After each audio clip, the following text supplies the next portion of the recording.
कुछ दिनों बाद ऐसा भी हो सकता है कि आपकी तकलीफ़ें आधार कार्ड को लेकर थोड़ी बढ़ जाए, क्योंकि आधार कार्ड एक ऐसा कार्ड होता है जिसके वजह से आपके बहुत सारे काम होते हैं और हो सकता है बहुत सारे काम रुक भी जाते हैं, क्योंकि कई दफ़ा ऐसे दफ्तरों में भी जाना पड़ता है जहां कहा जाता है कि आप अपने आधार कार्ड को अपडेट करवा के आए। लेकिन अभी यूआईडी का एक नया गाइडलाइन आया है जिसमें इन हाउस मॉडल में ला रहे हैं। इन हाउस में मतलब अभी ऐसा होगा कि हम अपनी मशीन जो लेके चल रहे हैं वो नहीं होगी। अच्छा, ऑप्शन में क्या चीज़ें रहेंगी? अगर यहाँ से काम नहीं हुआ तो पब्लिक कहाँ जाएगी, किन के पास जाएगी? अभी तो ऐसा कोई गाइडलाइन नहीं है कि सेंटर कहाँ डलेगा, क्या डलेगा। हम खुद करेंगे या चिप्स खुद की सेंटर डालेगी। सर, एक सवाल पब्लिक का रहता है, हमारे चैनल में भी लोग कमेंट करके पूछते हैं कि हम अलग अलग आधार ऑफिस में जाते हैं जहाँ पर कहीं नंबर चेंज कराने, कहीं ईमेल आईडी चेंज कराने के लिए, तो वहाँ अलग अलग मनमानी के रेट मांगे जाते हैं।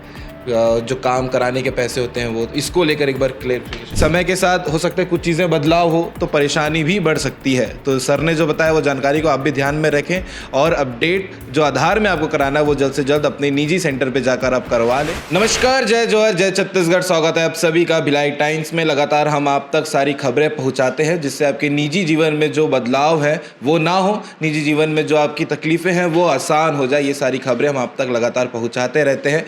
कुछ दिनों बाद ऐसा भी हो सकता है कि आपकी तकलीफ़ें आधार कार्ड को लेकर थोड़ी बढ़ जाए, क्योंकि आधार कार्ड एक ऐसा कार्ड होता है जिसके वजह से आपके बहुत सारे काम होते हैं और हो सकता है बहुत सारे काम रुक भी जाते हैं, क्योंकि कई दफ़ा ऐसे दफ्तरों में भी जाना पड़ता है जहां कहा जाता है कि आप अपने आधार कार्ड को अपडेट करवा के आए, चाहे वो एड्रेस हो, चाहे मोबाइल नंबर हो, चाहे नाम में कुछ चेंजेस हो, उन चीज़ों को लेकर। और अगर ये अपडेट ना हो तो आपकी तकलीफ़ें बढ़ सकती हैं। निरंजन सर हमारे साथ में हैं, आधार सुपरवाइज़र सर हैं। सर, क्या तकलीफ़ें अभी हो सकती हैं जो आप लोग भी फेस कर रहे होंगे? अभी तो वर्तमान में तकलीफ़ें नहीं है कि मशीनें अभी पूरी चल रही हैं, लेकिन अभी यूआईडी का एक नया गाइडलाइन आया है जिसमें इन हाउस मॉडल में ला रहे हैं। इन हाउस में मतलब अभी ऐसा होगा कि हम अपनी मशीन जो लेके चल रहे हैं वो नहीं होगी। हमारी एजेंसी हमको खुद की मशीनें देगी, पर एजेंसी के पास अभी उतनी मशीनें हैं नहीं, क्योंकि पूरे छत्तीसगढ़ में 2,500 से 3,000 ऑपरेटर हैं और मशीनें इनके पास 300 से 400 ही हैं। तो कहीं ना कहीं अगर इन हाउस मॉडल आता है तो वो 300-400 मशीनें ही चालू रहेंगी, बाकी सब यूसीएल में कन्वर्ट कर दिए जाएंगे। यूसीएल में आधार में नाम चेंज नहीं हो पाएगा, अपडेट नहीं हो पाएगा बायोमेट्रिक, उसमें सिर्फ मोबाइल नंबर, ईमेल आईडी वगैरह ही होंगी। मेन ये है कि अगर इन हाउस में आते हैं तो या तो चिप्स पूरे जितने ऑपरेटर हैं उतने मशीन ले आए ताकि सब चले, और अगर मशीन नहीं प्रोवाइड करा पाई तो फिर जितना है उतना ही में काम होगा। तो मशीनें कम होंगी तो पब्लिक का लोड बढ़ेगा, पब्लिक को भटकना भी पड़ेगा, प्रॉपर वे पे उनका काम नहीं हो पाएगा। तो जी सर, जब आधार कार्ड बनने की शुरुआत हुई थी तब काम कैसे चलता था नॉर्मल? उसमें पहले भी काम जैसे अभी चल रहा है वैसा ही चलता था। लोग आते थे अपना डॉक्यूमेंट लेके, प्रॉपर अगर हमारे गाइडलाइन पे डॉक्यूमेंट है तो हम उनको लेके प्रोसेस कर देते थे। अभी भी वही है, अगर जो गाइडलाइन में डॉक्यूमेंट आप लेके आओगे तो काम होगा, अदरवाइज़ नहीं होता है।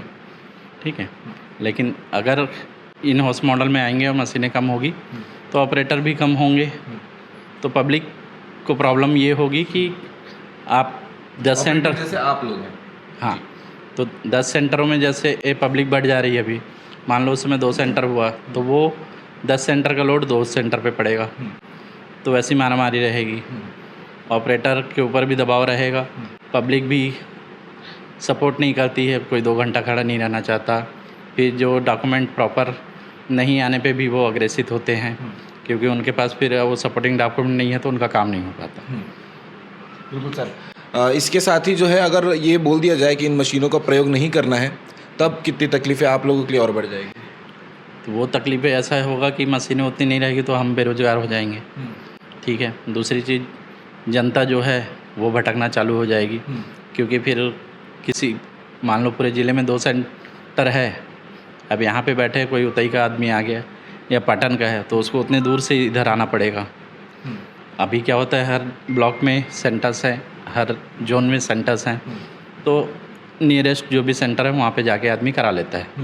लेकिन उस समय सेंटर कम हुए तो फिर सबको दूरी तय करनी पड़ेगी, सबको अपना काम धाम छोड़ के इसके पीछे भागना पड़ेगा, वो चीज़ें समस्याएं आएंगी। तो ऑप्शन में क्या चीज़ें रहेंगी? अगर यहाँ से काम नहीं हुआ तो पब्लिक कहाँ जाएगी, किन के पास जाएगी? अभी तो ऐसा कोई गाइडलाइन नहीं है कि सेंटर कहाँ डलेगा, क्या डलेगा।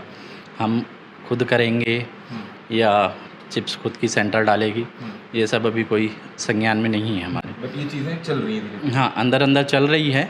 तो इन्हीं समस्याओं को लेकर हमने सीएम वगैरह को संज्ञान में दिया है कि सर हमारे साथ ऐसी समस्याएं हो रही हैं, तो जो भी हो।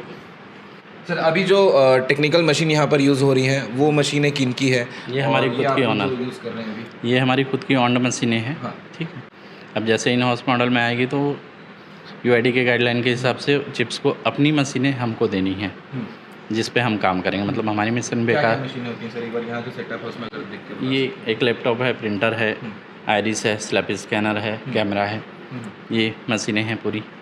और यही सेम सेटअप वो लोग भी देंगे? हाँ, सेम देंगे वो। बट उनका रहेगा? हाँ, उनका रहेगा। ठीक है सर। जो ऑडियंस ये वीडियो को देख रहे हैं उन लोगों को क्या गाइडलाइन देना चाहेंगे कि आधार अगर अभी तो चीज़ें सही चल रही हैं तब आप जल्दी जल्दी अपनी चीज़ें करवा लें? हाँ, तो अभी जब तक चल रही है तो आप जितना जल्दी हो सके अपना आधार अपडेट करा लें, जो करेक्शन है वो अपना करवा लें तो ज़्यादा अच्छा है बाद में भटकने से। सर एक सवाल पब्लिक का रहता है, हमारे चैनल में भी लोग कमेंट करके पूछते हैं कि हम अलग अलग आधार ऑफिस में जाते हैं जहाँ पर कहीं नंबर चेंज कराने, कहीं ईमेल आईडी चेंज कराने के लिए, तो वहाँ अलग अलग मनमानी के रेट मांगे जाते हैं। जो काम कराने के पैसे होते हैं वो, इसको लेकर एक बार क्लेरिफिकेशन दीजिए। नहीं, मनमानी वाली कोई चीज़ें नहीं है। आज तो सब क्लियर हो गया है। आप जो भी अपडेट कराओ, चाहे बायोमेट्रिक कराओ, चाहे नया बनाओ या ईमेल आईडी मोबाइल करो, आपके जो इनरोलमेंट रिसिप्ट होती है उसमें अमाउंट लिखा हुआ होता है। अगर मैंडेटरी बायोमेट्रिक है तो निःशुल्क होता है, उसमें 0 होता है। कोई सिर्फ मोबाइल ईमेल कर रहा है तो 50 रुपये उसकी फ़ीस है, वो इनरोलमेंट पे आती है। कोई बायोमेट्रिक कर रहा है उसकी 100 रुपये फ़ीस है, वो इनरोलमेंट पे आती है। तो आप इनरोलमेंट की रसीद देख के आप वहाँ पे पेमेंट कर दीजिए, आर्गुमेंट करने की कोई ज़रूरत ही नहीं है।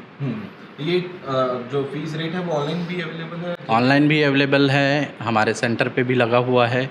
और हम जो इनरोलमेंट देते हैं उनका उस पर भी प्रिंट होके आता है कि आपको कितना फ़ीस करना है विद जीएसटी। अभी मौजूदा कितने सेंटर चल रहे हैं सर? अभी हमारे ज़िले में 70 सेंटर हैं। पूरे छत्तीसगढ़ में तो लगभग 2,500 से 3,000 सेंटर हैं। जब संख्या कम हो जाएगी इन फ्यूचर, अगर ऐसा कुछ होता है तो पब्लिक की तकलीफ़ें और बढ़ जाएगी। बिल्कुल। अभी एक सेंटर पे अपन एवरेज 25 से 30 भी मान लेते हैं तो 3,000 में लगभग 90,000 लोगों का पर डे हो रहा है। रोज़ाना जैसे हाँ हमारा ये ऑफिस है, यहाँ रोज़ाना कितने लोग आते हैं अपनी प्रॉब्लम को लेकर? यहाँ पे लगभग हमारे 4 सिस्टम है यहाँ पे। एक नए के लिए बाहर रखा हुआ है, बाकी 3 अभी हम लोग यहाँ पे हैं। तो पर डे पूरे को मिला के लगभग 100 लोग तो रोज़ाना आते ही हैं? रोज़ाना आते हैं। ठीक है सर। और कुछ अपडेट जो बताना ज़रूरी है? नहीं, सब ठीक है। बस यही है कि आप अपने आधार को जितना जल्दी हो सके अपडेट करा लें। सोचे मत कि कल कराएंगे, जितना अगर आपको लग रहा है कि आज ज़रूरी है तो आज करा लें उसको।